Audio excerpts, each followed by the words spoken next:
Previous গতকাল আমরা একটা বিষয় লক্ষ্য করেছি, আর সেটি হচ্ছে এনসিপির যেই বাংলা মোটর অফিস আছে রূপায়ণ টাওয়ারে, সেখানে হামলা হয়েছে এবং ককটেল বিস্ফোরণ হওয়া অবস্থায় একজন ছাত্রলীগ কর্মীকে তারা আটক করেছে। আটক করে জিজ্ঞাসাবাদ করেছে। তার বাড়ি সম্ভবত শরীয়তপুর অথবা গোপালগঞ্জ, এবং সেখান থেকে তারা বেশ কিছু তথ্য পেয়েছে। আওয়ামী লীগ সরকার যখন ছিল তখন কিন্তু বিএনপি জামাতের পরে তারা বিভিন্ন রকম ককটেল বিস্ফোরণ থেকে শুরু করে গাড়ি পোড়ানোর দোষ চাপানোর চেষ্টা করতে, এখন যে কাজগুলো আওয়ামী লীগ সরকার আওয়ামী লীগের নেতাকর্মী নিজেরাই করছে। তো এনসিপির দেখলাম যে নেতাকর্মীরা তাদেরকে ধরে ধুলাই টুলাই দিচ্ছে এবং বেশ তারা তাদেরকে হচ্ছে যে জিজ্ঞাসাবাদ করছে।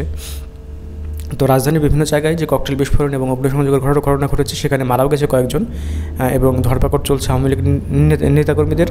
পাশাপাশি অনলাইনে আওয়ামী লীগের যারা নেতাকর্মী আছেন দেশের বাইরে, তারা কিন্তু হুমকি ধামকি দিচ্ছেন। তারা হচ্ছে বিভিন্নভাবে যারা দেশকে একটু অস্থিতিশীল করে সেই চেষ্টা তারা করছেন।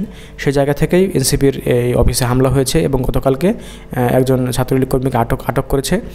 তারা কিন্তু এমনভাবে হামলাগুলো করছেন, মোটরসাইকেল নিয়ে এসে তারা ককটেল বিস্ফোরণ করে তারা কিন্তু পালিয়ে যাচ্ছেন, যাতে পুলিশ এবং অন্য আইন শৃঙ্খলা বাহিনীর সদস্যরা যাতে তাদেরকে আটক করতে না পারে বা ধরতে না পারে। তো প্রিভিয়ার্স আমরা কিন্তু একসময় এই জিনিসগুলো দেখতাম যে জামাত শিবিরের ছেলেপেলে আপনার এইগুলো করতো এবং একসময় তারা হচ্ছে ঝুটিকা মিছিল করতো, ককটেল বিস্ফোরণ ঘটাতো। আর এখন কিন্তু সেই সেম কাজটা এখন আওয়ামী লীগ করছে। সেই সময় আওয়ামী লীগ বলতো যে জামাত শিবির, বিএনপি, ছাত্রদল এরা হচ্ছে যে সন্ত্রাসী, এরা মানুষ পুড়িয়ে মারে, এরা হচ্ছে যে গুমখুন তো আওয়ামী লীগ করতো, কিন্তু এরা মানুষ পুড়িয়ে মারতো আর কি, জ্বালাও পোড়াও করতো। কিন্তু এখন সেই কাজটা এখন আবার আওয়ামী লীগ করছে।